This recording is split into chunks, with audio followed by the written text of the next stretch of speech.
do it.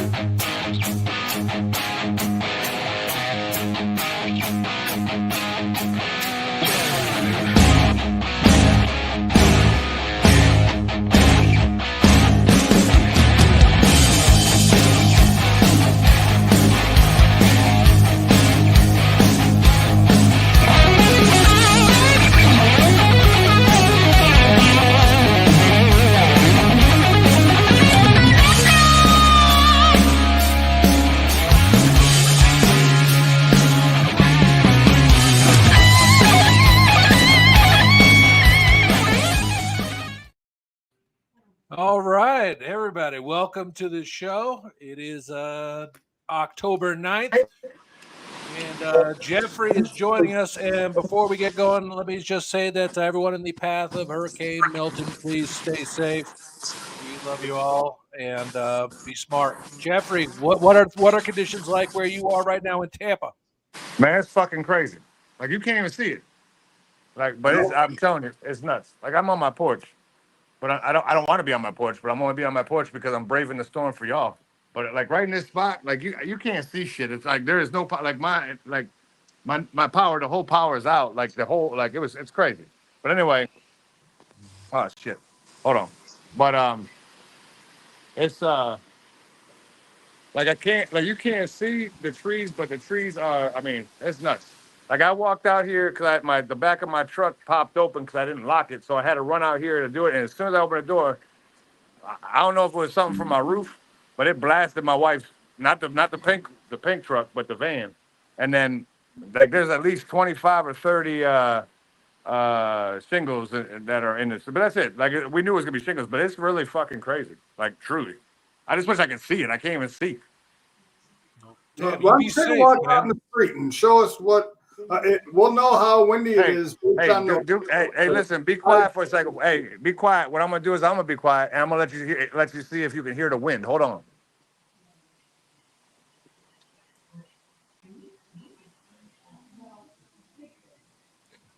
Like I don't know if you can hear it, but it's like now we all think you're full of shit now. We didn't hear it. I think you're lying. I don't think there's a storm. I think you're full of shit.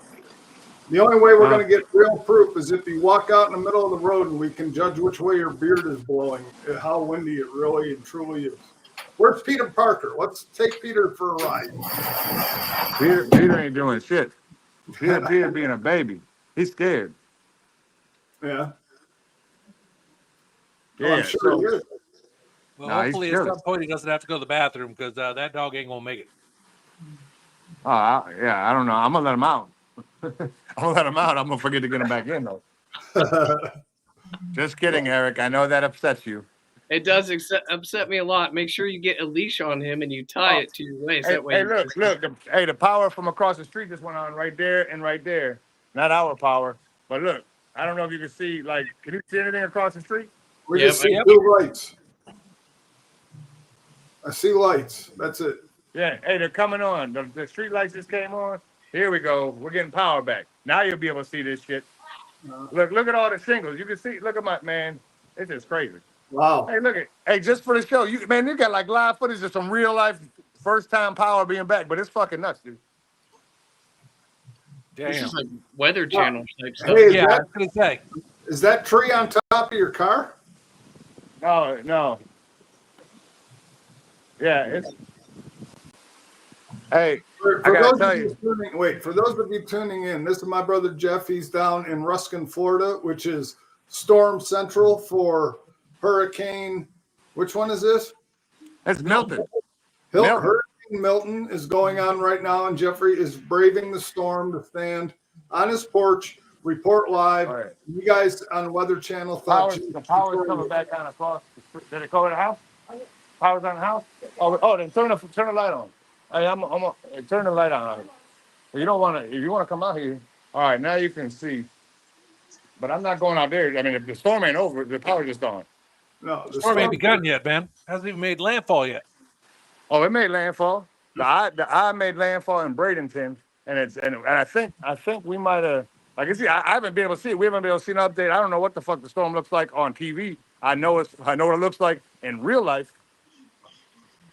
It is nuts in real life. Well, dude, you be careful, man. And Yeah, I am. Hey, but look real quick. I'm gonna count them for you. 1, 2, 3, 4. I want to say that those are. I'm counting the shingles right there. Like there's shingles all in the driveway, which means that every one of those cars got blasted by shingles. Hopefully, it wasn't my car. I mean, that's my son's car, my daughter's car, my mother-in-law's car, my wife's car, and my car. And I think all their cars got blasted. Mine ain't get blasted. I put mine at the end, away from shingles. I don't know. I'm just kidding there. Nah, it's all good. But anyway, hey, listen, I know you're here to talk football. I just wanted to pop in. We got power now, which is good. Oh shit. Oh shit. Hey, no. That thing right there got blasted. Look, what's that thing? The pole? The power pole. You see how it got blasted by that thing? It dented it. Yeah, it dented it with the shingle. The shingle dented it. That's crazy. You know the power poles that stick out the ground? Oh no! No! I'm sure that's. I mean, there's a reflection. It's reflecting the big ass dent. The palm tree's still standing, but it's cleaning. All right, hey, you guys go talk football. I know you don't want to talk weather. I appreciate y'all checking in on me. We'll keep you posted. got it, man. Take care of yourself. Miss you. Love you. All right, guys. Love you too. Have fun. All right, we'll check in later. All right, later. Bye. All right, so we've had our live update from Hurricane Milton, which is not as obviously exciting as the football we had this week. But before we get going, please like, share, subscribe, and notify. Oh, KD, looking too smooth, man. Katie's got that Baltimore. He's got that Baltimore Raven winning streak sunglasses on. Yep. Me and Eric should have hoodies up over our heads. You kind of look like, man, you really look like Brian Daboll. I don't even think you have to dress up for Halloween. You should just put a New York Giants t-shirt on, and you should just walk around and be yourself. And you're Brian Daboll. So for those of us that are watching the show tonight, I'm up here in Indiana, and it's late at night here, so I got my comfortable clothes on here as I try to stay awake as we debate football tonight. You should be used to it, falling asleep in all the Steeler games. Well, his offense is used to it, so let's just continue from there. Okay, so let's talk about some headlines. Obviously, the number one from this week is Robert Saleh getting fired after a 2-3 start by the Jets. There's been a ton of controversy with Aaron Rodgers. He got him fired and everything. I agree with KD and his post on the from the couch website with them escorting him out of the building, not letting him, say goodbye. What's he going to take away from the Jets? I've been walked from a property before when I've been let go, or actually I put in my 2-week notice and walked me from a property. And I just, I'm not a big fan of it. But what do you make of this fire at this point, KD? My only thing is there is no immediate hire, right? Because if you have the guy that you want to hire already on staff, why isn't anything different, right? So for instance, let's say he was in an offensive coordinator capacity or defensive coordinator capacity or whatever it may be, that person should still have some kind of effect on the team itself, right? And I just don't think that is the case. And what I don't want to have happen is two things.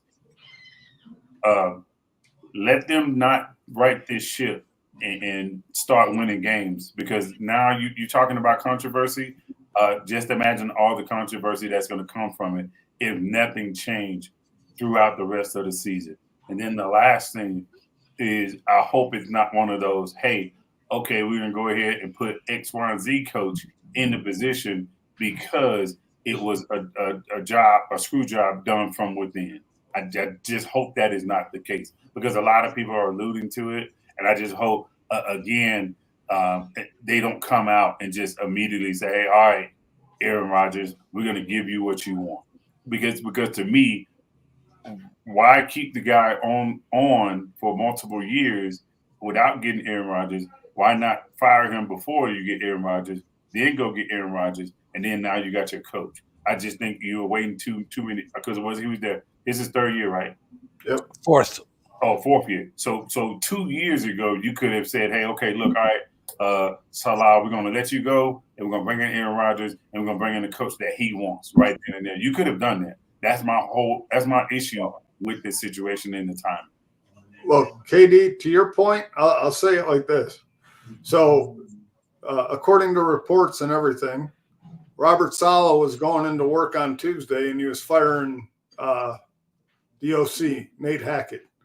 Aaron Rodgers the night before had a conversation with Woody Johnson, and Tuesday morning, Robert Saleh was shown the door. So the fact is we know who runs the organization, and it's Aaron Rodgers. And the fact that the Jets gave up everything they did, signed this guy to whatever contract or whatever they got him for is ridiculous. To me, I'm going to go back to Geno Smith, if not before. This organization has had ample opportunity to draft and develop quarterbacks, and they can't. They haven't. To me, they're nothing more than a glorified Chicago Bears in a big market that underachieves year after year after year. It's a sad commentary to me that they even pulled Nate Hackett's play calling duty, and he gave it to Todd Dowling for the game before. All right. It's not Robert Saleh who threw 3 interceptions in the game against Minnesota, yet he's the scapegoat. And everybody, I'm sorry, but as a Bills fan, I'm going to say this because for the last 3 years, Buffalo has been other than this past year, Buffalo has been talked about as a Super Bowl contender, Super Bowl favorite, blah, blah, blah, blah, blah. Everybody before the season started anointed Aaron Rodgers as the MVP, the Super Bowl MVP, the greatest team, they're the most this, that, and whatever. Did they underachieve? Sure they did. And they've underachieved because you had a 40-year-old quarterback coming off of an Achilles injury, and he hasn't produced and he hasn't performed. And that's the sad reality. You can fire Robert Saleh, you can fire anybody you want, but when your quarterback is 40 years old and looks like he's 40 years old and he's underperforming, your team loses. And you have not developed a quarterback in probably since before Mark Sanchez. I mean, Mark Sanchez was an average quarterback. At least he took him to an AFC championship game based on Rex Ryan's based on Rex Ryan's defense. Robert Saleh is a great defensive mind. The Jets defense has been playing solid, has kept them in games. Okay, against Minnesota, they were in the game. Aaron Rodgers threw an interception on the last drive. They couldn't score against Denver. Denver has a great defense. Aaron Rodgers couldn't produce any points offensively. Their offense could not produce points. So to me, Robert Saleh is a scapegoat for this whole nonsense. And I think it really shows who is running that organization, and it's Aaron Rodgers. There's no ifs, ands, or buts about it. And if he doesn't start producing like what they paid him to and what they think he's going to, this franchise is going to be another 10 years in waiting because who wants to go to a franchise like that? I wouldn't if I'm a coach, other than the fact that it's one of 32 jobs. That franchise is dysfunctional and disorganized. It's about as good as the Cleveland Browns right now. All right. David, what you said is, there's some valid points in there. It is a lot of conjecture. We don't know what's going on behind the scenes. Do I agree with most of what you said? Yeah, and I'm a Jet fan. But it is what it is. Eric, what are your thoughts on this whole episode? I don't got a lot of thoughts here. I mean, they're 2-3. It's not the end of the world, right? I got a whole season to go. I'm not mad about the decision, especially if you think you can make a run and you can get a voice that the players can get behind. If they weren't behind Saleh, so be it. If it doesn't work out at the end of the year, just cut Aaron Rodgers and move on, cut bait, see what happens. I mean, I think you're a couple games away from seeing I wish Tomlin get fired because that was pathetic on Thursday or Sunday night. But We'll talk about that later. You're a couple games away from McDermott. I mean, McDermott, I read's on the hot seat. Same thing. Expectations not living up to that. We'll talk about that later. So I don't know. We'll see what happens. I mean, it's Aaron Rodgers' team this year. They build around that team, and if it doesn't work out, they go 7-9 or 7-10. We just cut them and restart. You know, the only other thing I'll say is about the whole thing, which to me makes no sense. Okay, I can understand if you're going to fire Robert Saleh and there's a guy out there that's going to come in and change your fortunes, but to fire Saleh and have your defensive coordinator, who has been coordinating and doing your defense pretty well, come in when you had a head coach in Nathaniel Hackett in Denver, who's had head coaching experience, yet you don't promote him to the head coach, and you promote your defensive coordinator, who now is going to have his focus shifted from the defense to a head coaching position where he won't be able to put all his concentration on the better part of your team. Okay. To me, it really doesn't make a lot of sense. I mean, if there was a coach out there that, for example, we're going to fire Robert Saleh, we're bringing in Bill Belichick tomorrow, and he's going to be our head coach. Okay. Somebody, and I'm not saying Bill Belichick is the answer. I'm just saying to say this guy's going to be our interim head coach for the rest of the year. To me, it just makes absolutely no sense. There's just no sense to it. I could see it. I could see, especially when you're in a division in the AFC East, where you're right. Sean McDermott is on the hot seat and should be after that performance. It was ridiculous. I mean, a 12-year-old peewee football player could have understood what to do in a game like that. I mean, that's what they're coached to do. So to me, it's just really baffling and really bizarre, because I could have named 2 or 3 coaches that should have gone long before Robert Saleh left or was fired. Kevin Stefanski, Doug Peterson, Nick Sirianni. Those guys probably should be gone before Robert Saleh. So, well, those are going to remain to be seen. I don't know if any of those last the whole season either, but after 5 games, it was a shock. You know, it is what it is. I don't know everything behind it, and I've heard all the stories. Aaron Rodgers came out today at the Pat McAfee show and said, you know, Woody called him because he hurt his ankle. He got rolled up on, want to make sure he's okay. They didn't talk about Saleh. Then, of course, the Saleh was going to come in and fire Nathaniel Hackett. It's a tough thing. They're not going to get rid of Aaron Rodgers. Fortunately, Saleh was the easy cut. And, you know, it did come down, you know, that one time when Rodgers threw that touchdown against New England, and he came over and the Saleh tried to hug him. And he just put his hands on him, pushed him back, and he said, calm down, bro. And because Aaron was like, hey, this is against the Patriots. This is no great freaking thing. I think that had a lot to do with it. But we're going to move on here. The saddest part is his best game came against the Patriots. Well, so far, yeah. So what does that tell you about your quarterback? Just like and just like they didn't talk about what you call it, just like Aaron Rodgers was vaccinated, like they didn't talk about Robert Saleh getting fired. So I believe that, like I believe in a $6 bill. But anyway, go ahead. Okay, so Jabril Peppers on Saturday before the game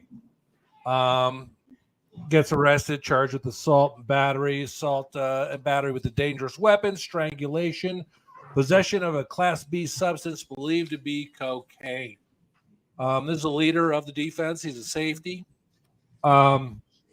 Besides that, and the Patriots are a hot mess, I guess would be the correct way to say it nowadays. Jacoby Brissett is being benched, and Drake May is going to get his first start.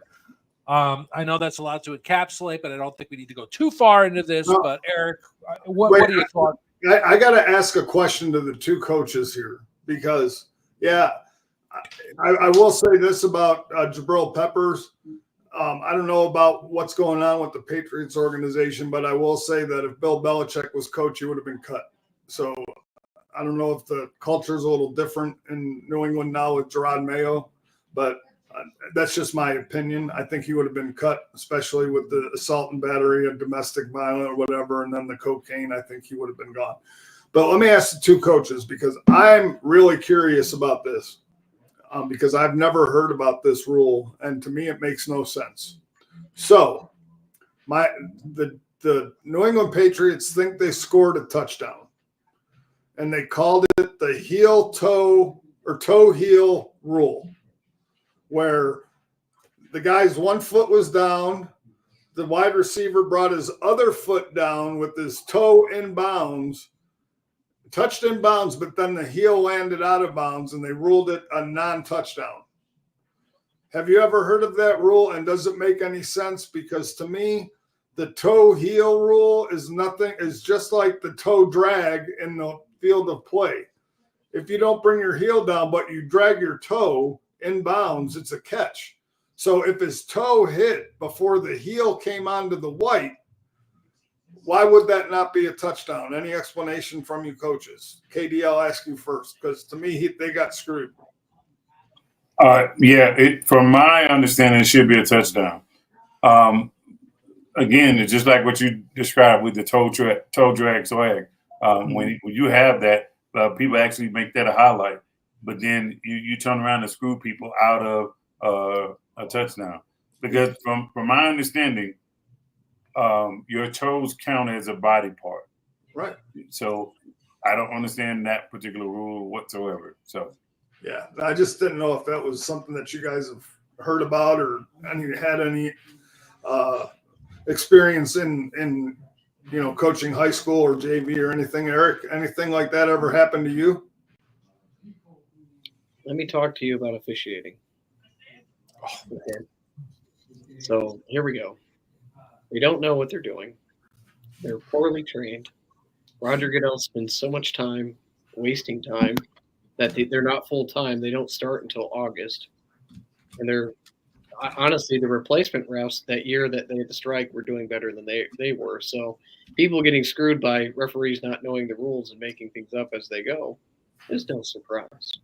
So, hey, I'm on the movement. If you, hashtag fire Goodell, if we want change and we want football to get back to the way football should be, let's get rid of Goodell. Let's get full-time officials. Let's use the money that the NFL is bringing in and ideally know the rules and be consistent with calling games consistently every week. So, I agree with full-time officials. All right. So does Drake May get killed this week? No, he doesn't. I think he does well. Hey, I wanted to touch on the culture thing real quick too. So ideally, like too often in today's society, we're too soft. So we allow things to happen, and we want to explain why they did it, and try to give them second, third, and fourth, fifth chances. And ideally, we get even at the high school level, kids that are working hard, that show up every day, but we want to prioritize talent over hard work and discipline and doing the right thing. If you hold people accountable, if you take things, people want to be a part of that program, and you may take a step back moving forward, but you can't allow that kind of stuff to happen. She's talking to me. I mean, I'm sorry. It's okay. It sucks. It sucks. And when this kind of stuff happens, no tolerance. Get rid of it. So anyhow, I think it super sucks. I think that fact Peppers is still on the team super sucks. And I think it's just an indication of a super soft society where we've become. I mean, it's cocaine, for God's sake, man. It's like... Well, no, it's not even the cocaine. It's the domestic abuse. I know. I was trying to make a joke about it, but I shouldn't, because that's a serious subject. We should all take it seriously. I apologize. No, that's fine. But just remember, Ray Rice never played another down of football in his life. I love Sean's response. He's like, yeah, Sean, you're awesome. It's not the same, though. Right now, it's just speculation. So again, we can jump the gun like that, right? But then if he's found out, hey, it was just made up, or somebody was mad at him, then what? Yeah, the cocaine though. I mean, give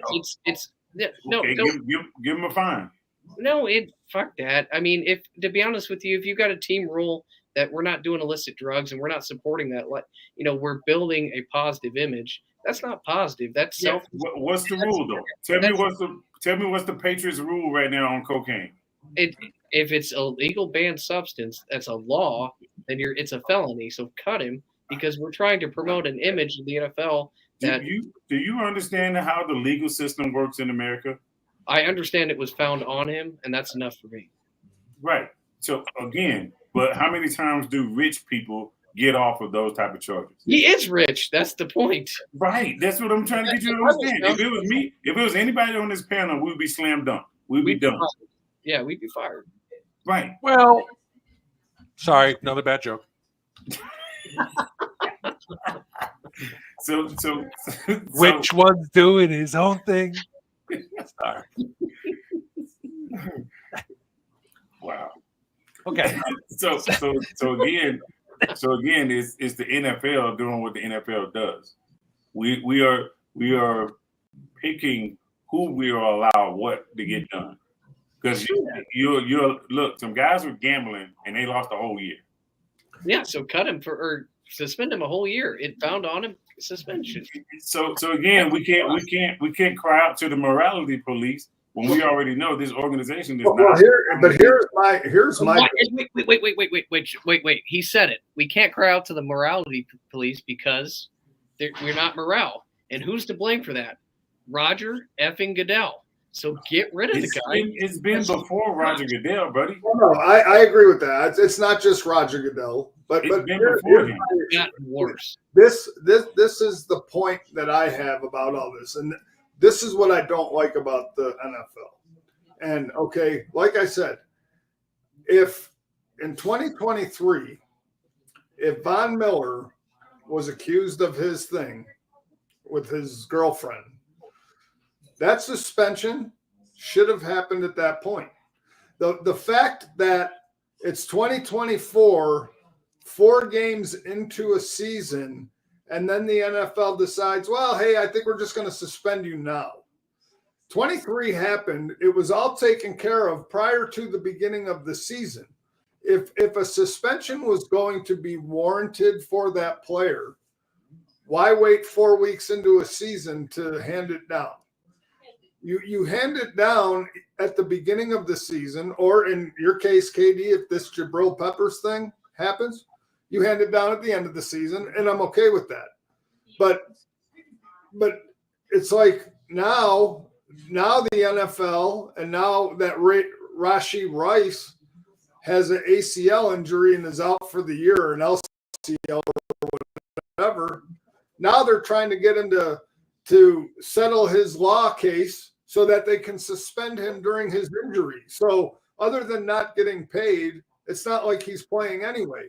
So now you're just going to put a suspension on top of the fact that the guy's out for the year. The hypocrisy and the stupidity of the NFL, to me, you are accused of a battery, any felony that you are accused of in the NFL, you should be put on immediate the commissioner's exempt list. Dave, let me help you. Who's making that decision, and why are we not holding that person making that decision accountable? Right. Well, exactly. That's my point. When something like that happens, you should go on the commissioner's exempt list, and they should find out facts. If you're on the exempt list for 4 weeks, okay, and come to find out that it's true or it's not, okay, on the exempt list, the player still gets paid. He's just on the exempt list. So he still makes his money, but he's on the exempt list. If it finds out that it's false, okay, or they settle or whatever, this person didn't say this, I really didn't mean to do that, or, my girlfriend decided not to press charges, so be it. You're still getting your money. But until those facts come out, you're put on the exempt list. If it's found out to be true, if you're on there 4 games, 5 games, whatever it is, that counts as your suspension, or it counts towards if you got 8 games while I was on the suspended list for 5, so now I get 3 more games. So that's just, I'm just talking about, like I said, to me, Von Miller getting suspended 4 games into a season makes no sense when his case was settled in 23. Why go that far? I agree with you, David, and I'm going to say this. Then we're going to move on to the next subject because there's going to be a lot more banter on it. But we do still live in America. You are innocent until proven guilty. So none of these should be taken or enforced until after all the facts come out, because anyone can accuse anyone of anything, and it cannot be immediately. If there's videotape of it, even if there's videotape of it, you still have to let the judicial process play out. And that it is hard when you're like, this guy shouldn't be playing. He's a piece of crap. But the fact is, until he's proven guilty, there is nothing you can do. So, okay. So let's move on to this next one, because I know this one is going to be a long one. Okay. I was watching the Bills-Texans game. I personally think that Josh Allen got knocked the fuck out. He did not look like he was conscious at all, and then woke up. Within 4 minutes, he is back on that field. Number one. Now, you have to have your team doctor and an independent doctor come in and perform these tests on him. In 4 minutes, this all happened, and you're okay to go. And then, of course, you have the people, with the smelling salts and whatever. I don't know what it was. They say it was smelling salts. I don't know. It could have been. It was. Anyway, so with that, first of all, that is like inexcusable to me to let him back in that game. And I think the Bills most likely are going to get penalized for that at some point during the season or next year. No. Maybe not. They won't, but because the more egregious issue, not to say Josh Allen's brain isn't important. You're on your own 5-yard line with 30 seconds to go in a tie game. What the hell are you doing throwing 3 times? I can see trying one time, maybe catch the defense sleeping, but then you take it you take it to the kickoff and you go in overtime. What the hell happened there? It goes before that. It's before that. So here's the scenario. It's 3rd down. CJ Stroud gets called for intentional grounding. Sean McDermott does not take a 10-second runoff from the clock and calls timeout. He called timeout. So not only does he leave more time on the clock, he could have taken a 10-second runoff, or he could have forced the Texans to use one of their 3 timeouts to take a 10-second runoff, to leave the 10-second runoff on. They would have had 2 timeouts. They could have killed the clock by kneeling it 3 times, because they would have only had 2 timeouts. He doesn't do any of that. So the 3 plays at the 3-yard line are just icing on the cake to the most illiterately stupid, brain-dead, non-time management coach in the NFL. This guy should have been fired after the game. He should have been fired before Robert Saleh. This guy is dumb from 13 seconds every year. It's the same thing. Time management, timeouts, clock management.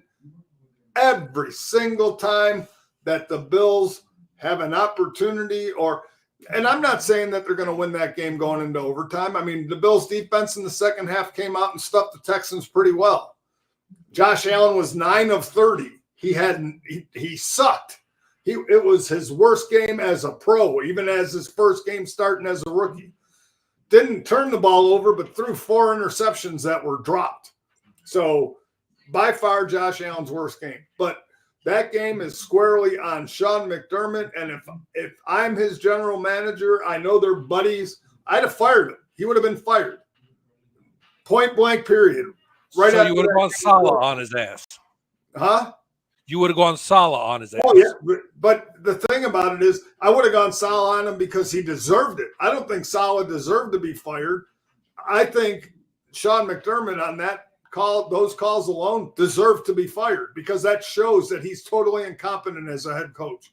KD, sure. I'll let you talk. I'm done talking about it because it's ridiculous. Quick question for KD, and then you can go on and say what you want to say. Should Josh Allen have been pulled out of that game? Absolutely. if we're talking about this, the guy that can possibly lead us to the promised land over the next 5 or 10 years, then yes, you need to preserve every chance to have that happen. And if there's a small inclination that can't happen, or we don't have a chance of doing that, I'm not going to chance this. It's not like it's the AFC Championship to get to the Super Bowl. So what was the squeeze from the juice the juice from the squeeze? What was it? What were you trying to achieve here? If you won that game, Better position in playoffs, maybe. Eric, what are your thoughts on Allen continuing? I mean, I don't have a medical report, and I think a lot of times this is the culture conversation that we have with the NFL, and that we have with Roger Goodell doesn't care for his players, and the NFLPA is always on his ass because he's not great with it, and this is all circles back. This whole night's going to circle back to that conversation. I'll find a way to have the Steeler conversation circle back. But it all circles back to the culture. It all circles back to the money, and it all circles back to ratings. And I mean, ideally, did Josh probably want to play? I bet you. And I bet you that nobody had the stones to tell him no. And it's why he is not won a Super Bowl yet, because either A, he's being pushed because ratings and they're like, yeah, we got to get back out there. Yeah. I mean, draw interest. Or two, he has all the say in that he pretty much does what he wants to do when he wants to do it. And you're never going to win a title with that. So that's my two opinions on it. It's one of two things. He was either A, he's not controlled. He does what he wants, or B, they're pushing that because they don't care about his health long term. They only care about what the cash flow that comes in with him being on the field. So it's the whole culture thing that's wrong with football right now. It's why football is being corrupted, because we don't have values in football anymore. So two, I'm concerned about that. At the end of the game, I absolutely agree. Play calling was egregious. You try to stay on schedules, try to get 3 yards on first down, try to get 3 yards on second down, and get a manageable third down. That way you can try to convert that third down and then get to overtime, because they're going to use 3 timeouts and then try to beat you on a punt return and a quick out or something to get a long field goal. So, I mean, you try to get that first down, try to get the ball, and then get to overtime. So it was bad play calling. McDermott and Tomlin both suck. Well, and the one thing I will say in closing, Sean, and we can move on, but in terms of the Bills getting in trouble, they won't, because, like you said, not only is there a Bills – no, but it's not even that. It's not only is there a Bills doctor in there, there's an independent doctor that had to clear Josh Allen to go back into that game. So the Bills won't get fined or anything for allowing him to go, because, first of all, you'd have to find that Josh Allen had a concussion. The sad part about the whole thing is this. If he got a concussion and they let him play, next week when he hits the turf and he has another concussion, then you'll see that he had the concussion from the week before. And now you're talking about a guy who's going to miss 4 weeks of the season because of a concussion, as opposed to you should have just pulled him out. And let him go. A week ago Sunday, he took a hard hit, and his head bounced off the turf.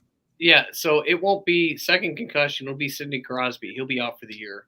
It'll be, if he has another concussion, he's done for the year. And it will be like Crosby's major concussion back when he was out an entire year after he suffered 2 real quick. So we'll find out. But the shame of it is if you don't, you'll never see a medical report, because it's unethical medicine. And there's nothing worse in this world than unethical medicine. So when he ends up like Brett Favre later on in life, we can blame the NFLPA, can blame the culture that we've created with winning now and trying to make money now instead of long-term player safety help. So I don't want to hear no player safety initiatives on tackles. I don't want to hear about hip drop tackles. I don't want to hear any of that bullshit, because they don't care. What they care about is revenue driving players and not putting their health out. And so, forget it. We're going to ban defense. We're going to ban hard hitting. But when a guy's actually hurt, we don't give a crap. You mean when you say be like Brett Favre, you mean something about stealing money from folks? Barb got Parkinson's, right? COVID, man. COVID. I know. Well, he built the volleyball. He took the Mississippi homeless shelter money or whatever. I don't give a shit because every one of those Congress people took money and didn't have to pay it back. So good on Brett. Yeah, so, 100%. I don't give a shit. Take it all. Take it all, man, because guess what? They took it all.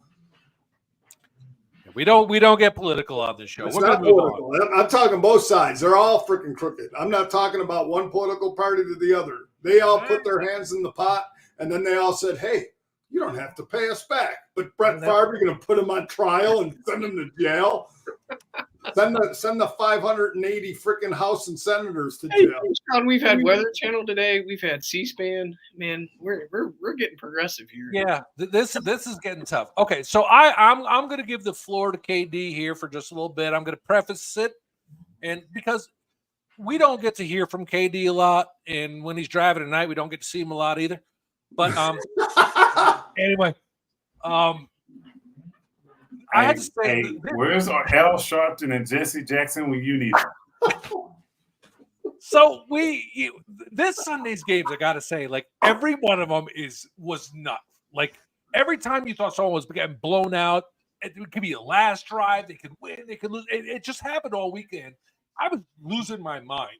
I'm sitting there chain smoking outside because I'm so pumped up. I got the windows open, listening to my TV, watching through the window. But the play of the year, in my opinion, and I don't think this is going to be beat, is Lamar Jackson when he fumbled that snap. Fumbles around with it for like 30 seconds on the ground, like he was like wrapping a present or something. Gets up, and then he stiff arms a guy, get the hell off me, turns around, runs out of the bounds, and then throws a touchdown. That was amazing. Now, KD, I said the Ravens were not in the panic room. You added them to appease Eric. I told you they're going to rip off 7 in a row. They're looking good. Yes, it was a botched hold, but your Ravens came out on top, huge, and Henry would not have been tackled, but he didn't know that guy was behind. Came out huge. Yeah, they came out huge, all right. KD, talk about your Ravens for a couple minutes, and then we're going to let Eric talk about his Steelers. Look, the only concern I have is schematically or players not bought in. That's the only thing I have for defense. That is it. Everything else is just how I envision it to be upon us signing Derrick Henry. Once we got Derrick Henry, I was like, okay, all right, I kind of know what we're going to be offensively. I just need to know that the defense can lock in and shut people down when we need to shut them down. The pass rush is right along where I needed to be as well. The only thing I need, again, like I said, is the secondary. I need the secondary to get their stuff together. Once they get their stuff together, we would be fine. I will tell you, if you see a worse game than what they played this last game against Cincinnati from that defense, then we're in trouble. Because, again, you're not going to be able to get those breaks that you got late in the game, interception, some of the stops that you're getting. You're not going to get that consistently with a quarterback that was hot as Joe Burrow was on Sunday. So, but hats off to the Ravens. It's still not where we want to be. So at the end of the day, this just puts us right back where we should have been. And we're just looking to keep climbing up the hill. See, guys, that's how it's done. Look how short and sweet that was. Said what he had to say, and he's out. Okay, Eric, now to you. First of all, TJ Watt. No, I don't. I don't want to talk this. I'm not going to keep long. They stink. Their offense stinks. Tomlin stinks. They what a disappointment. It's so embarrassing to go against Dallas, missing their 2 top pass rushers and perform that way. But I'll say this: the whole entire AFC North stinks. I'm not impressed by Baltimore at all. Look, because ideally it's the 30th. You wasn't impressed. You wasn't impressed last year. No, I'm not. We got to go undefeated. We got to go undefeated. Oh my God, defense blows.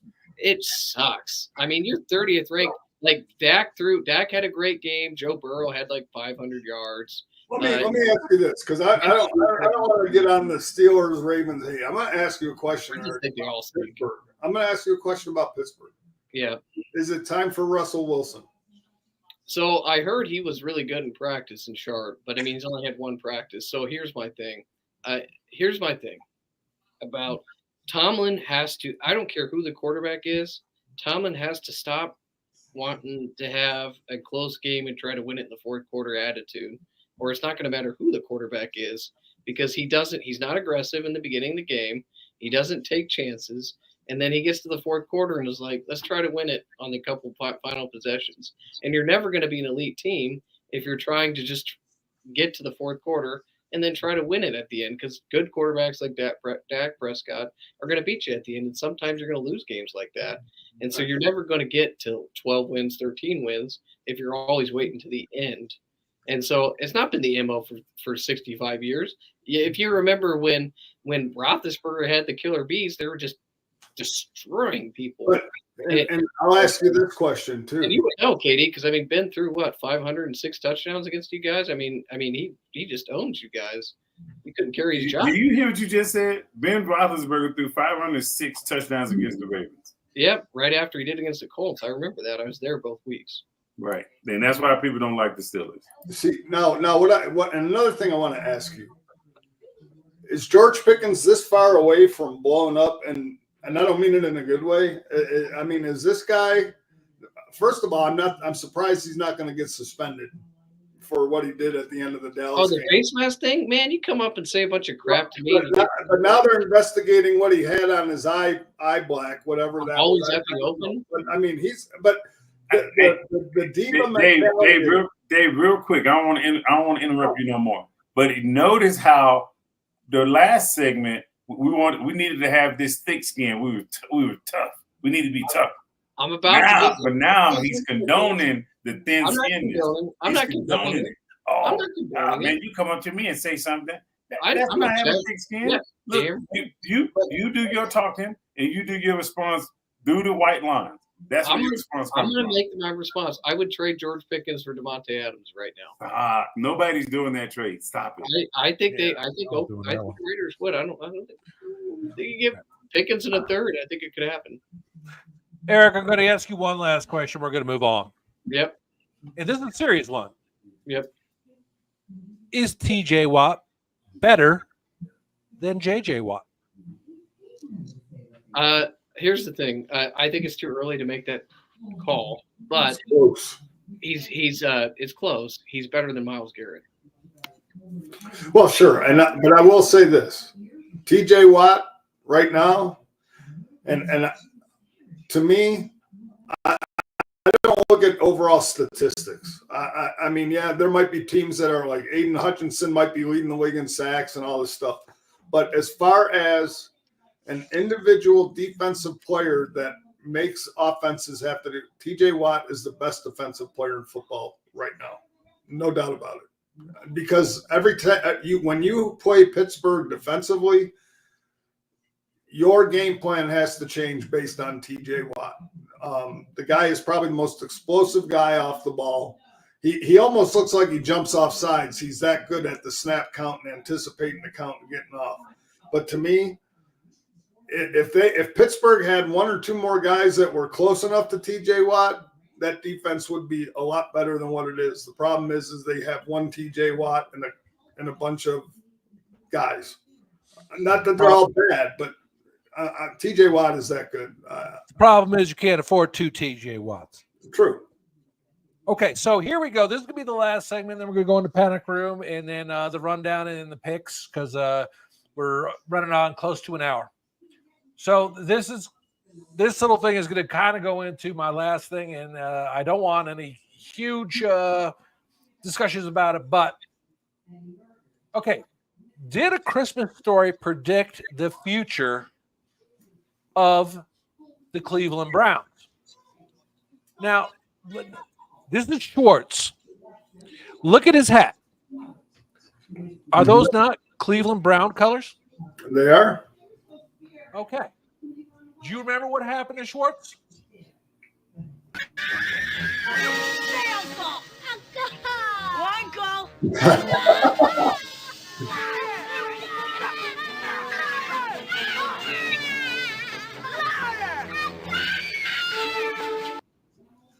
Okay. So after this disgrace of a season for the Cleveland Browns, the head coach comes out and says, no, we're not making a change of quarterback. Do the Cleveland Browns need to make a change at quarterback? Eric, start with you. Hey, me first. So isn't Schwartz the guy in that movie where he has to eat the bar himself because Ralphie tells him That's Ralphie. yes, No. Ralphie tells him that, hey, he's the one that taught him the F word. That's the one where the mother's talking on the phone. And you can hear the kid getting the shit kicked out of him in the He background. gets the crap beat out of him again in the movie. So they're totally he's totally the Cleveland Brown story. Yes, if Cleveland wants any chance, Jameis Winston is to do the Joe Flacco effect as it, because Deshaun Watson sucks so bad. He's bad. He's terrible. He's worried about getting his butthole waxed. Terrible. He is bad. And the whole rest of the team, they quit. You can see it. The body language sucks. They're not motivated by it. And he's a loser. And so, get him out. I don't care if you got to pay a $95 million cap, but you're going to suck for 5 years. Get rid of him. I personally think that, he does need to be benched because it's not necessarily because he sucks. Okay. And I'm not denying that, but the problem that I have is that if he's not changed a quarterback, they need to fire the coach because that team does not believe in Deshaun Watson. That team quit on Deshaun Watson because Deshaun Watson quit on that team. I don't care if Kevin Stefanski came out and said, well, no, we were going to kick the field goal and we had 12 guys on the field. No, Deshaun Watson walked off the field, whether they had 12 guys in the huddle or not. And he walked off that field and he quit on his team. He quit. And to me, at that point in time, the quarterback change should have been made. And the fact that Stefanski sits there and says, no, we're not changing the quarterback because we're real close. Your entire 51 other men on your roster have given up on your quarterback, and they won't play for him because he doesn't play for them.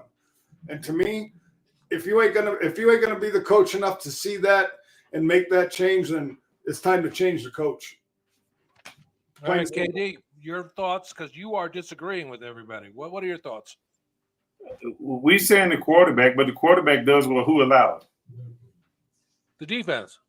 He does what the head coach allowed him to do. The head coach should be gone. Right. I don't care about no quarterback change or anything like that. You do a quarterback change after old boy's fired, and then he brings in this guy allows Jameis Winston to right the ship. Right. But look, at the end of the day, you had how many years to try and get this particular team right, and it hasn't looked right yet. It's been in spurts, it's been inconsistent, and it just never turned. They never turned their corner because truth be told, Baltimore, Cincinnati, and even Pittsburgh are quote unquote by how they have started are quote unquote down years right now. And if you had done what you needed to do, you could have possibly been first in the AFC North, probably with one loss. But since you didn't, this is where we are. So if I'm them, if I'm the owner, I'm walking in and I'm saying, hey, look, Mr. Stefanski, go ahead and get your press conference or whatever it is. How are we gonna let you go? Get it ready, because if you don't win this Sunday, I'm sorry, gotta let you go. Yep. I just want to say one thing real quick. He's completing 60% of his passes, so 60%, which is not very good. His touchdown, he's got 5 touchdowns. He's got 3 interceptions. It does not matter. It does not matter. Listen to me. Joe Flacco coming in the last part of the season showed you why Deshaun Watson cannot be in control of the Cleveland Browns offense. Yeah. Right.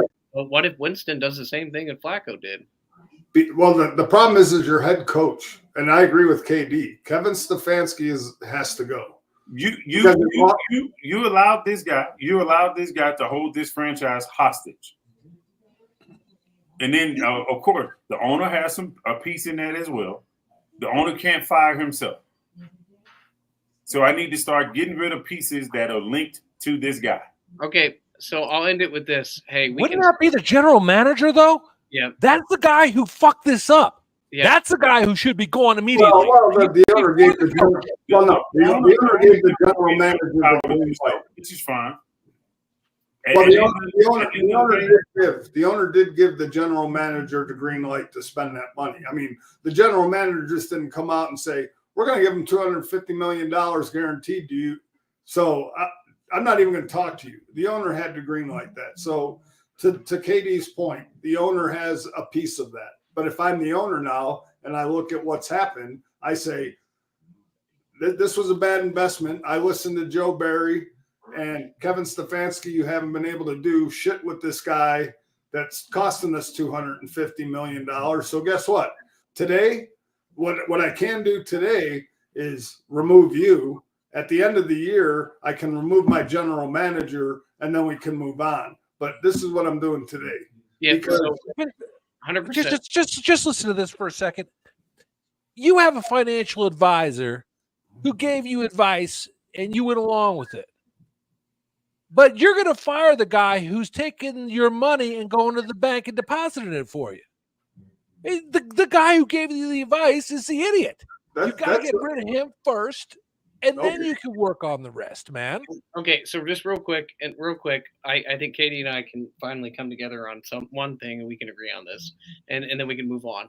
Hey, it's going to be really enjoyable for us in the AFC North, no matter how bad we are, and we're both not very good, but it's going to be very enjoyable for us to watch next year as they try. Hey, speak for yourself. My team has scored over 30 points in every game. Giving up 20. We don't average one touchdown a game. We're good. Giving up 30 points a game nearly. But I mean, so obviously not giving up 30 points isn't working out for you either. Yeah, well, I mean, not giving up 27 and 400 yards passing. But anyway, I'm trying to come together. Let me come together for a minute.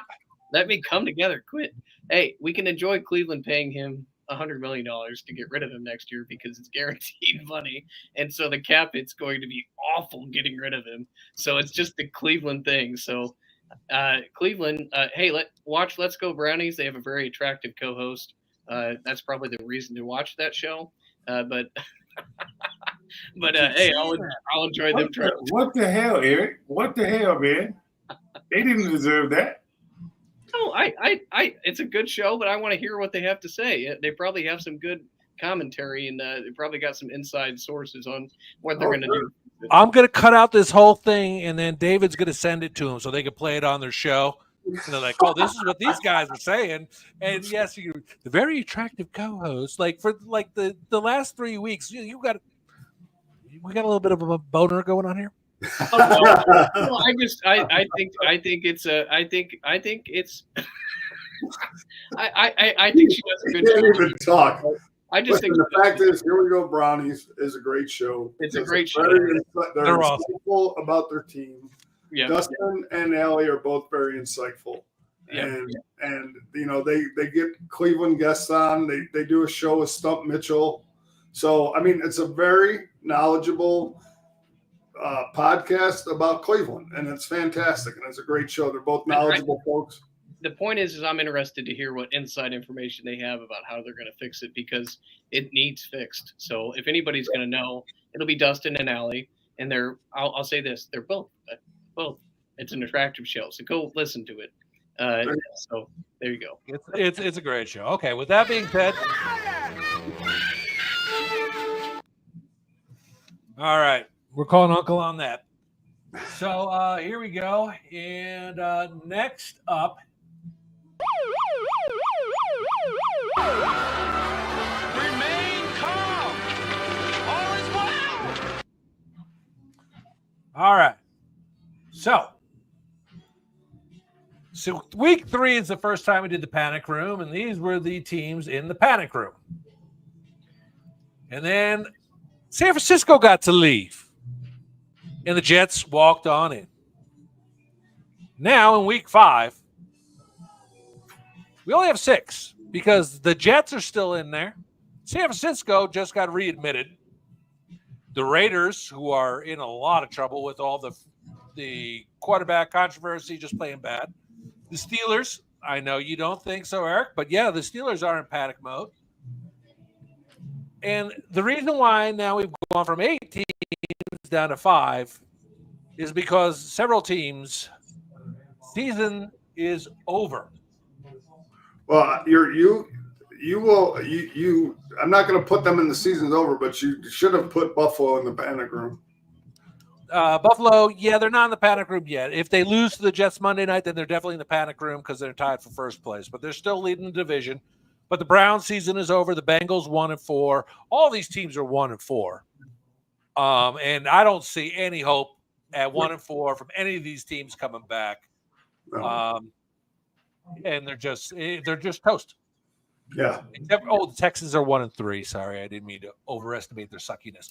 But if you are a fan of these teams, yeah, your season's pretty much over, and you can go on and plant flowers on a Sunday or do whatever. So, okay. So panic time. And which team should hit the panic button? Okay, the San Francisco 49ers lost the Arizona Cardinals. Are 2-3. And they got their kicker hurt. Then they go up against Seattle this week. How concerned are you about San Francisco? Are they coming back, or are they going to stay in the panic room a little longer? David? I'll say I'm mildly concerned. To lose to a division team in Arizona, whether Arizona was great or whether Arizona was their 3-13 or 4-13, whatever record, those division games are always tough games. It'll be interesting now that they're playing Seattle this week. Did Debo get banged up last week? I thought he got hurt last week. He didn't play last week. Right. So, yeah. So I know he was hurt. I'm sorry. I was on a cruise. I didn't get all the NFL news and stuff. But, Ayuk came out and finally had a good game. Looks like he's getting back into form. They are missing some key pieces, though. I mean, when you have Kittle out and you have Ayuk or Debo out, I mean, and Christian McCaffrey, that's a big blow to your team offensively. Defensively, they have some players out. So I'm mildly concerned. I still have faith in Brock Purdy and those guys. But when you're down a lot of pieces, it's tough. So yeah, I'm mildly, not overly concerned, but I'm mildly concerned because the NFC West is not a juggernaut division. So I still think they hold their own, but I'm mildly concerned just with their injury issues that they've been having. Okay, real quickly before I go to Eric, the Chicago Bears are out of the panic room. I understand they haven't beat anyone of consequence yet, but they're beating the teams they should be beating, winning record. Therefore, they're out of the panic room. They can come right back in next week. Eric, so what is your thoughts about the Niners? We can keep it going. I'm yellow. All right, Keating. Yeah, I'm very concerned. Here's the reason why I'm very concerned. Their offense changes significantly with Christian McCaffrey on the field and Debo Samuel in the lineup. Not having both of those guys as their season goes on, it's just not going to be conducive for them. Because if you look at their schedule, it's not a clear free sailing or whatever when it comes down to the next 7 weeks. So I'm actually worried about the San Francisco 49ers because we all know they don't travel well in the playoffs. Yeah, and so they got Seattle, then Kansas City, Dallas, Tampa, Seattle, and Green Bay. That's a tough schedule. If they don't come out of that, if they come out of it 500, they're still got a losing record. Okay, so the LA Rams, we've already said their season's over. Does anyone want to say their season is not over? No. Okay, thank you. Dallas Cowboys, yeah, still in the panic room. They got Detroit this week. Then they got a bye. Then they go to San Francisco, go to Atlanta. They got Philly, Houston, and Washington. That is a brutal schedule. As a Dallas Cowboy fan, I'm in the red. I'm very concerned. Eric? I'm not concerned at all. Okay, why? Well, I mean, I think they just won a game and without their best two pass rushers, and Dak is able to will them to wins, I think he's going to keep them competitive. And the division outside of the Commanders, who are probably the best team right now in that division, isn't going anywhere. So if he can win them a few more games and get Parsons back, I think they'll be okay. All right, KD, are you concerned? Not concerned? What's going on here with Dallas? Unlike him, I'm very concerned. Here's the reason why. Dallas has no playoff of what Dak is doing. There's no playoff of it. The Darwiddle thing, the show needs to be over with. Because I'm sorry, I got it. You have the complimentary, 40 yards here, 60 yards there, whatever it may be. I need to basically get in the game, get up, and then I can run the ball 25 times to carry us out of the game. He hasn't shown that just yet. So until they can show me that, or Dak doesn't have to have this Herculean effort at night in and night out, I'm all the way very concerned for the Dallas Cowboys. Yeah, I'm very concerned. They're very one-dimensional, and they don't even have those dimensions. So they have CeeDee Lamb and a cast of, they're decent, but we've all noticed and we've all said this for many years, when Dallas is one-dimensional, they're not good. And that's all they are. They pass. They don't have the run game that can complement. So yeah, I'm very concerned. And by the way, just an update: Jeffrey's roof is now leaking, but it's not leaking where he had the tarps. So it is leaking from a different area in his roof. So it is crazy in Tampa. Damn it, man, that's crazy. And I'm just going to tell you, all you homeowners, the one thing you don't mess with is water. When water gets in your house, you got problems. Don't you ever call me a homeowner again. Okay. All right, the Raiders. I will be back in 20 seconds, but Eric, you start with the Raiders. How concerned are you? That's a tough one. Hey, by the way, I hope, since we brought up Jeffrey, I hope everything's going okay. I know I'm kind of slap happy tonight because I've been up all day. But, I am probably going to stay up and watch the storm. Hopefully everything's going okay. And if he's watching, thoughts are with you, buddy. And I hope that our roof leaking is the least of the concerns that happened tonight. So, hey, just if everybody could, I don't know if you're religious or not, but if you could say a prayer for our guy down there, I hope everything goes okay. And slap happy is when you're tired and your thoughts aren't together, Katie. Am I concerned with the Raiders? I'm an orange because I don't know if Aiden O'Connell is any good. I know Kristen Wilkins is out. I know that Max Crosby did not practice today. I know that Devontae Adams isn't playing this week and was traded.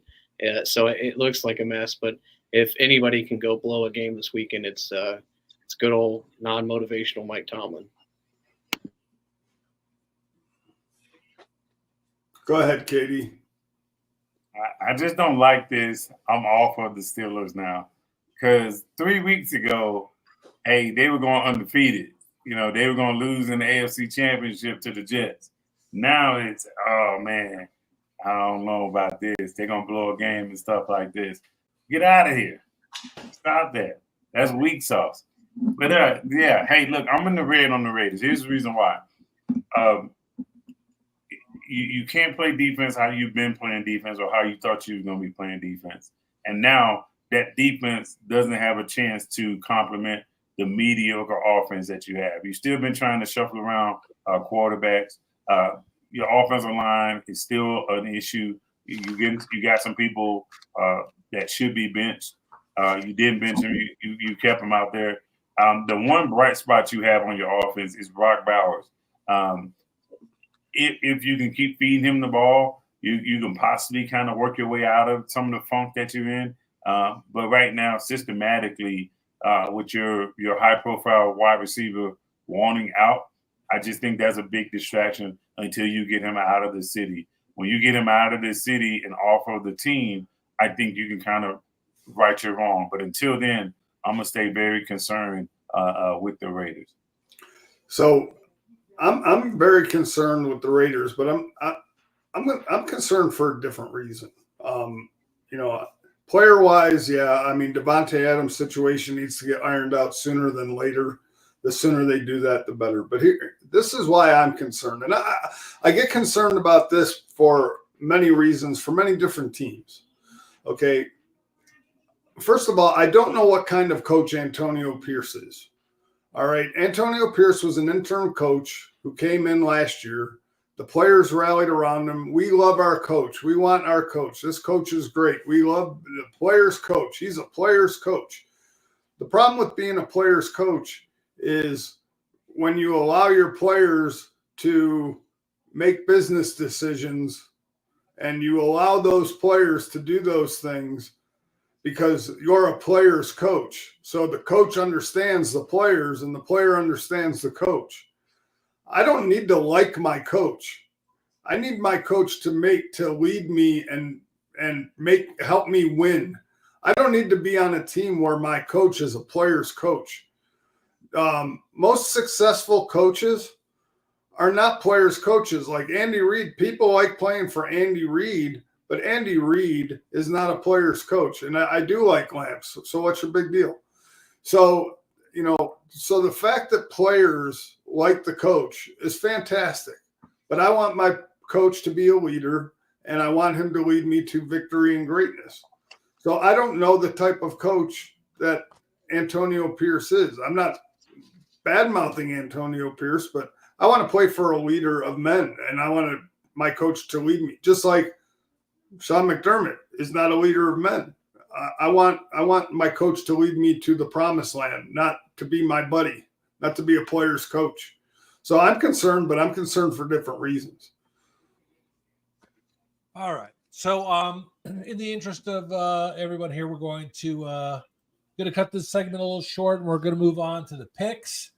We will give you quickly the rundown of week 5 in case you forgot who won here. But, I didn't change that graphic.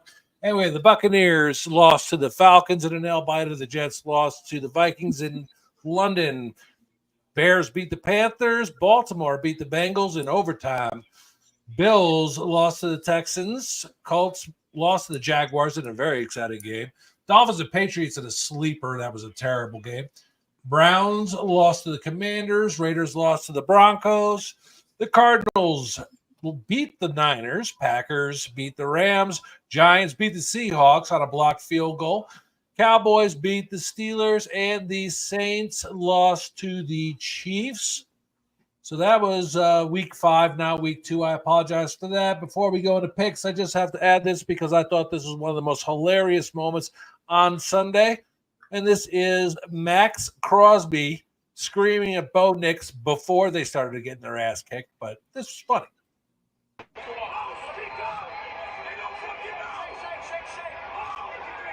Bo, speak up. They don't fucking know. He's yelling that at Bo Nix, which was great in the middle of the play. So here we go. Last week's results. Jeff was 8-6. David was 6-8. Eric was 4-10. Katie was 10-4, and I was 9-5. So that puts Katie in first by 2 games. Hopefully he can hold on to that. It's a long way to go, but Katie is our leader. And Eric, yes, very bad week. So, hey, everybody that's watching this, I just want to say belts to ass. Belt to ass for Eric. That ain't even a bad week. That's just. Hey, listen. Last week I was the only one that multitasked enough to come on the show with Sean for a half hour while I was curing a dog of staph infection on her. Hey, I came on the show from a ship. I was in a different country, for Christ's sake. So hey, I'm a gamer, man. I came on and I tried to make my picks, but I wasn't paying good enough attention. So shame on me. But I'm going to say this, though. The games last week, they were like right down to the wire. And had all those games gone the other way, Eric would be sitting here and gloating right now. It just so happened that he picked every team that lost, and I don't want to add insult to injury because I know he's been sensitive. And, I was going to ask him if there's something else wrong because he's been kind of a bitch all week on the chat. But just to remind him, yeah, you went 4-10, man. So anyway, let's go ahead and let's start down the picks for this week's game. We're going to start with David in the top left there. We're just going to go around the horn. Everyone make the picks. Thursday night, San Francisco at Seattle. Who you got, David? This is a tough game. At Seattle, I'm going to take Seattle in a squeaker. Okay. I'm going to take San Fran. They're going to get a kicker, and they're going to have enough, and they are definitely better than the fucking Giants. Eric? I think it's desperation for the 49ers, so I'm going to take the Niners. Damn it. Okay, I'm going to take Seattle. No, just kidding. Just pull Costanza and do the opposite of what you want to do. KD, what you got? Seattle's pissed off, so I'm going to take Seattle at home. All right. And then we have a London game. Jacksonville at Chicago. So I'm going to go Chicago in this one. They're on a roll. They're beating the teams they should, and they should beat this team. Eric. So I think I'll be sleeping through this game because I need to catch. What's wrong is Eric's not been sleeping enough. He's been doing 4 or 5 football games a week, and I'm doing my best to try to keep up. So I'm going to take Chicago, but I'm going to say I'm not going to watch this one either. So, KD? Yeah, give me Chicago. Caleb Williams is starting to come into his own, and it's not a good team that he's facing. So I'm gonna go Chicago. David? I'm taking Jacksonville for the sole fact that Jacksonville is used to playing in London and they got to travel. They're used to that travel. Chicago isn't. And I know Caleb is starting to play well, but I think Jacksonville can handle Chicago in London. So give me the Jaguars in a mild upset, if you call it that. All right. And I just want to remind you that Jacksonville, although they do play in London every year, they lose in London unless they're playing the Bills. So there you go. Probably the wrong choice. Shut up. Okay. So Eric, Arizona at Green Bay. Packers.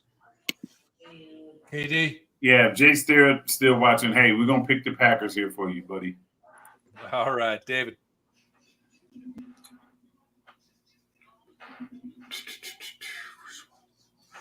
Give me the Packers in a close game. Okay, I'm also going to pick Green Bay because West Coast teams do not go good going east and playing early. Which means we're all going to lose this one. Yeah, because we all got blanked on Seattle and the Giants, San Francisco and Arizona, and Indianapolis and Jacksonville last week. Okay, so I'm hoping the score is like 43-42 because I need Kyler Murray to throw like 5 touchdown passes, so that'd be good. That'd be good for Kyler. Hey, just so you know, we're going to have our From the Couch reunion at the Kyler Murray statue in Oklahoma. So I'll see you boys all there. That'll be the central meeting point. I'm not going to Oklahoma for nothing, man. Who the hell wants to go to Oklahoma? Hey, the statue. The statue. Hey, you've been watching too much damn Tulsa King. Calm down there, my guy. Wow. All right, so KD, this is to you. Indianapolis at Tennessee. Oh gosh. Give me Indianapolis. I just don't like the Titans. Is Anthony Richardson back this week? We do not know.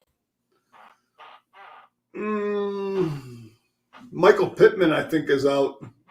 He is. Oh man, this is going.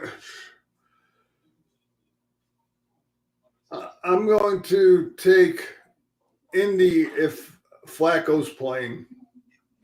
I can't go with these if shits anymore, man. So I'm taking Indy.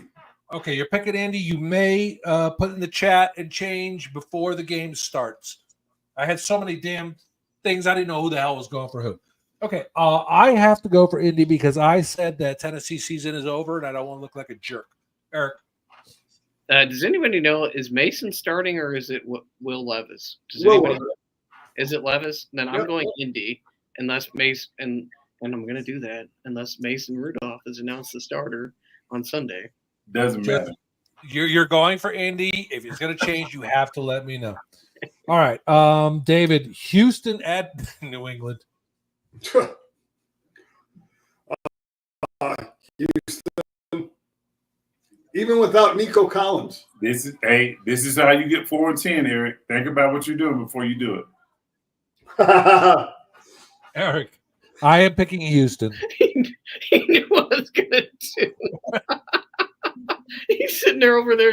He knows I'm getting excited because I'm like Drake May. That's why he wore the shades just for this specific moment. Like, that's how you go forward. I'm very tempted to take Drake May. Hey, I think he's gonna Sean, he was out there fucking doing the quagmire. He was like,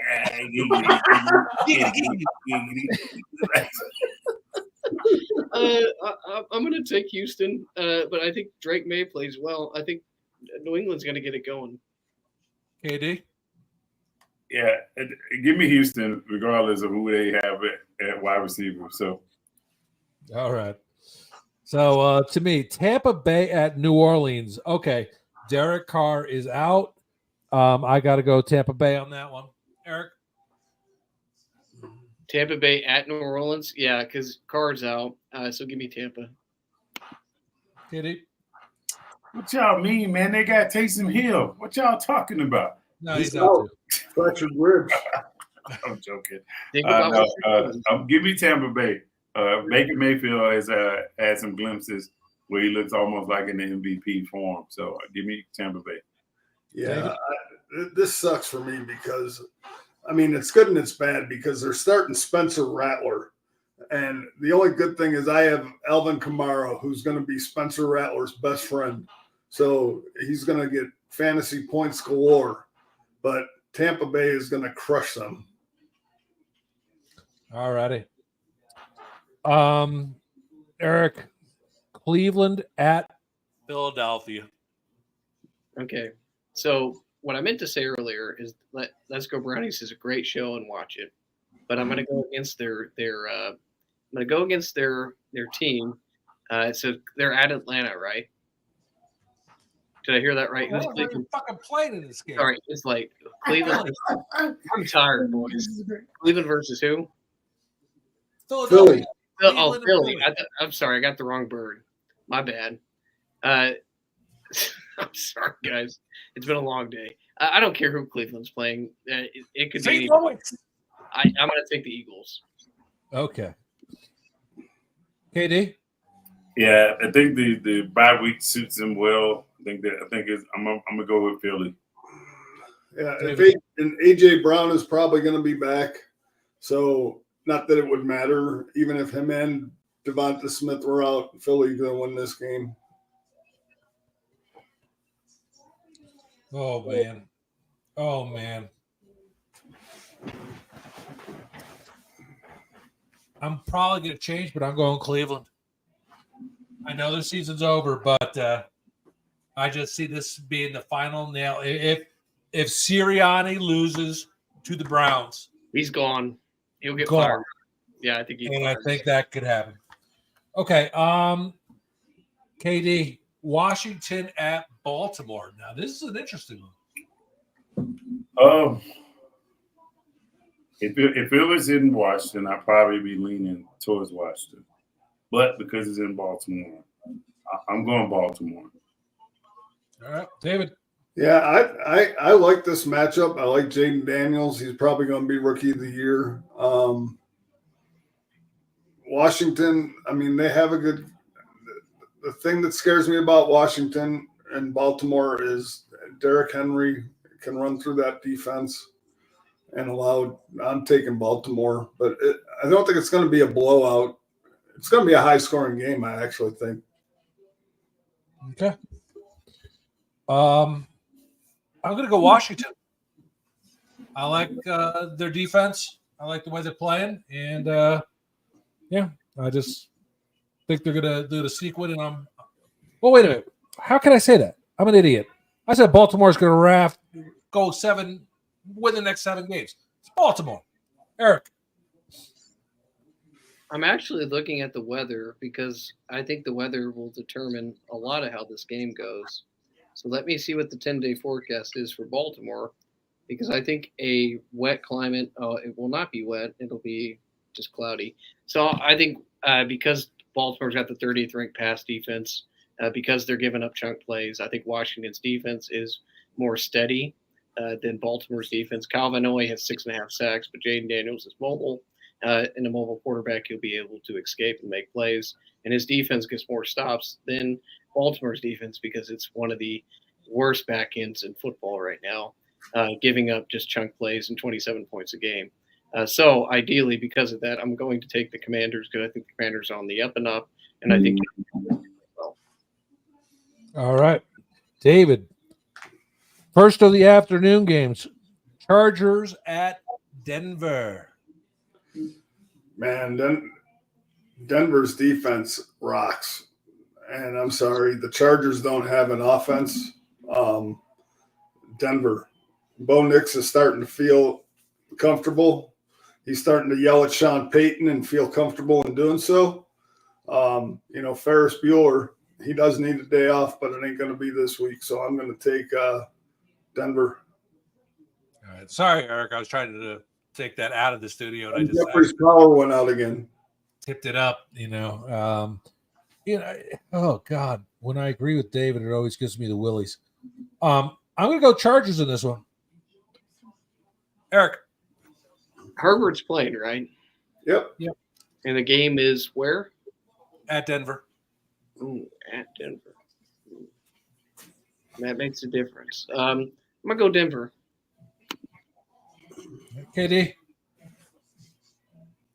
Yeah, let me get the Broncos. I like what the defense is doing, and it's a good play for Bo Nix. So, All right. Skip me on this one because I'm going to go straight to the authority. Pittsburgh at the Raiders. Oh my God. I've been beating myself up all week about this. So I hate these games because this feels like a Tomlin fiasco when he goes in and he loses to shit teams. Aiden O'Connell starting. You think I'm sad faced and moping around this week if I lose this week? It's gonna be bad. So I'm just telling you. That was gut. You know what was more gut wrenching? The fact that it was 1:30 in the morning and I stayed up all freaking night, and now my sleep's like gone. So I mean, it's just fucking depressing. That was one of the worst losses I've ever watched. Because I threw a couch at the Tebow game, and I threw a couch about 20 feet. I wanted to punch through my wall that night. But who am I taking? God, everybody, all the experts I've read took Pittsburgh, and I was 4-10 last week. And I don't want to go and take the Raiders and just lose because I'm a sad panda. So I'll trust what I'm reading, and I'll take the Steelers. I'll change that up. KD.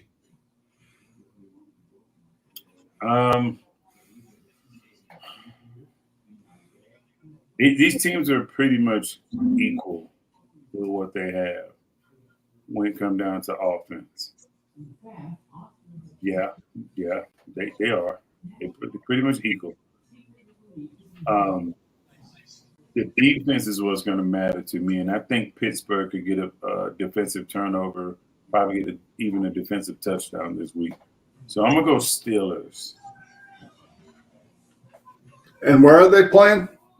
At Raiders. At Vegas. Because these teams are so even.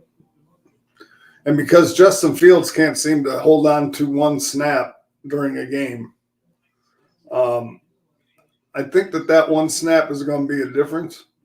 And I'm going to take the Raiders by 2 points. All right. Well, considering you only need to score 14 points to beat the Steelers, and talking about the defense, Dak turned the ball over 3 times last week in Three Rivers Stadium. I am going to have to go with the Las Vegas Raiders. I think they just being at home. I think they got a little more. All right, I'm taking this one over. Detroit at Dallas. I'm going Detroit. They're getting revenge for what happened on the playoff game or the week before the playoffs, whatever. And Dallas just looks like shit. So, Eric, Detroit at Dallas. Who you got? I'm looking. Is Brandon Cooks back? No. So he's out. Honestly, Dallas, turned the ball over, but they made good plays, and Dak played outside of those turnovers. Dak was making good reads, looking off safeties, getting chunk plays. Dak didn't play terrible. Dak is not like everybody's like, well, Dak's not a bad quarterback. No, he's the better quarterback in the matchup. Detroit is more healthy, and I'll go Detroit. But Dak is going to will them in games and keep them in games. KD. One Pride. All right, David. Yeah, with Cooks not being back, and also with Parsons and Lawrence being out, and that inside of that defense against Dallas, I think Montgomery is going to eat, and I think Detroit wins. All right, KD. This is a good one for you, man. Atlanta at Carolina. ATL shouting. I'm not picking Carolina. I'm not this guy. I'm not this guy. I don't want to be 410. The only thing I know about 410 is a damn rifle. 410 rifle, that's it. Well, the one thing you got to remember real quick, Justin Eric's defense, 410 is a big number for him. He's only 4'8". So anyway, David. Whoa. So my question is not about who wins the game. Does Kirk Cousins throw for 500 yards again against Carolina? This is going to be a walk. Atlanta. All right. I want to go Carolina so bad in this one because I know they got to win another game this year. I can see it at home against Kirk with 10 days off and them coming off a high, but I can't do it. I'm going to go Atlanta. Eric? Sorry. We got 2 more to go, man. Atlanta. All right. Then David, Cincinnati at the Giants. If Joe Burrow can look as good as he did last week, give me Cincinnati. All right. I am also going to go Cincinnati. The Giants looked good last week, and they're starting to get it going. And to be honest with you, they're not playing the 38th ranked pass defense this week. So the Giants have a little more to bring in terms of defensive scheme than Baltimore had last week. So I'm going to take the Giants at home. 5-9. Wow. KD? I mean, Sean, when we did this pick'em, was the objective to actually get closer to people's heights? like 6 and fucking 3. It's like what we doing here? We trying to. Hey, have you ever had a double-digit win in the 2 years you've been playing? Yeah, dude, I've been double-digit. Win. Now, I'm not talking about the end of the season. I'm talking about in 1 week. This year, I think I was like week 3 or week 4. All right, so I'm going. Hey, look, I don't care what the Giants are doing. They look horrible. They still look horrible. I'm going with Cincinnati. So we're going to look in the chat when Eric changes his pick Saturday. Okay, I'm going Cincinnati, but I just do want to point out that Eric, week 1 was 11-5. So he did pull it out. So upsets happen. Don't you watch Fox NFL Sunday? They're picking the upset game of the week. You gotta take it in upset somewhere. Yeah, but every Well, game. Probably pay attention to Fox News. So anyway, every game is an upset game of the week for you. Oh dear God, Eric! I promise you, next week we will return to making fun of David. You've actually weathered it very well this week. Hey, okay, look, so it's because I've been stumbling over my own words. So I'm sorry, boys. No, you're good. You've been preparing for this moment all week, so you've done a good job. Okay, so we're going to go to Eric, and first for this last one, Buffalo at Jets.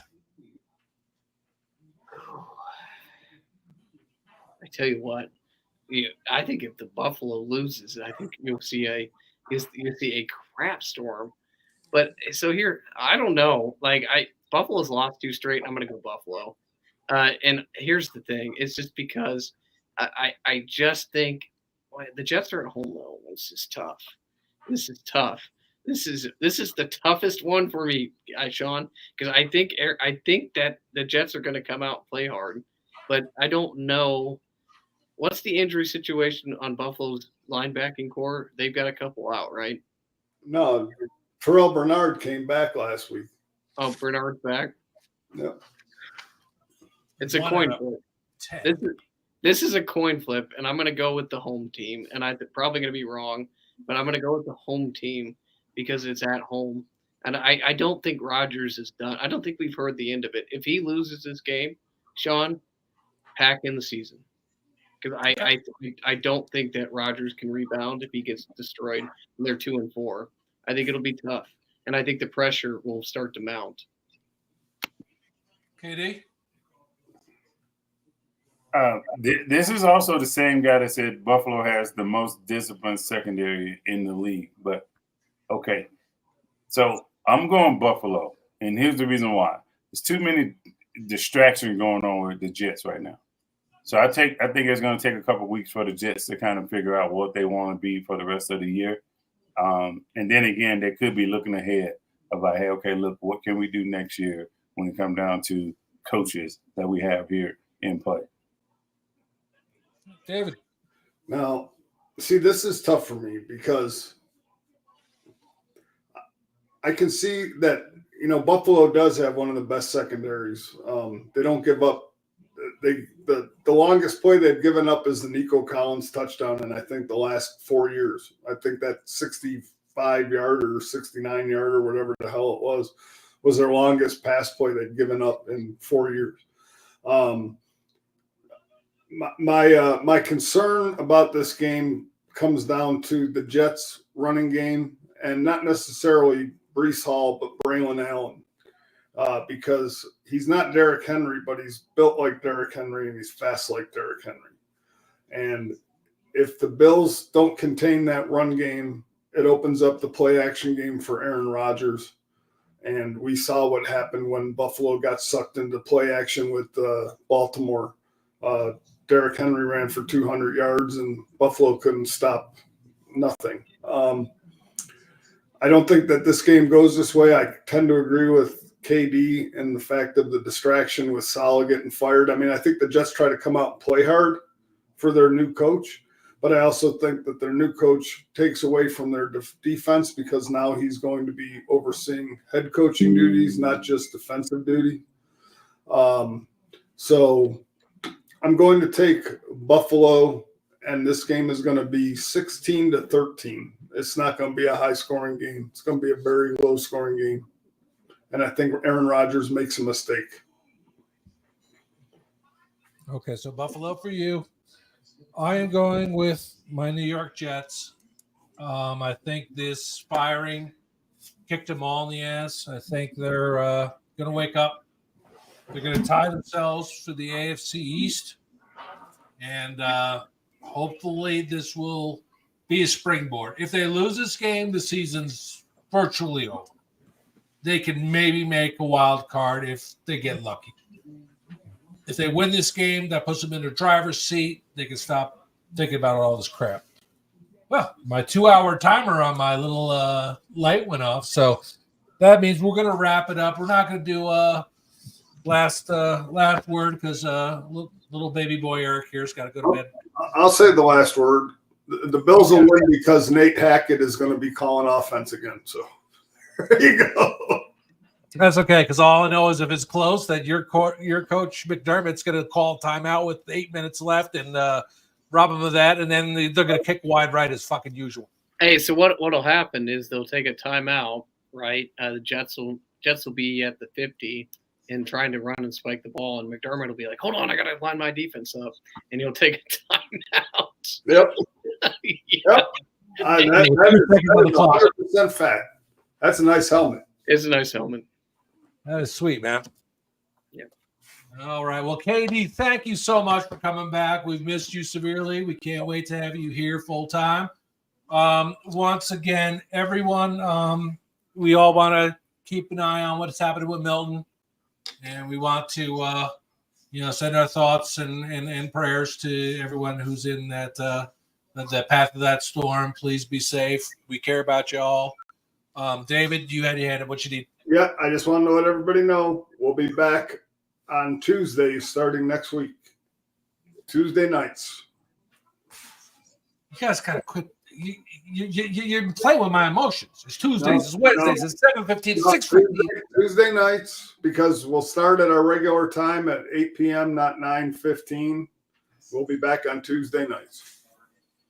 Okay. Well, we'll see you now. It'll be Tuesday from the couch. But anyway, you guys all have a great night. Thank you very much for sharing your time with us, and we will see you next Tuesday. Stay safe, Florida.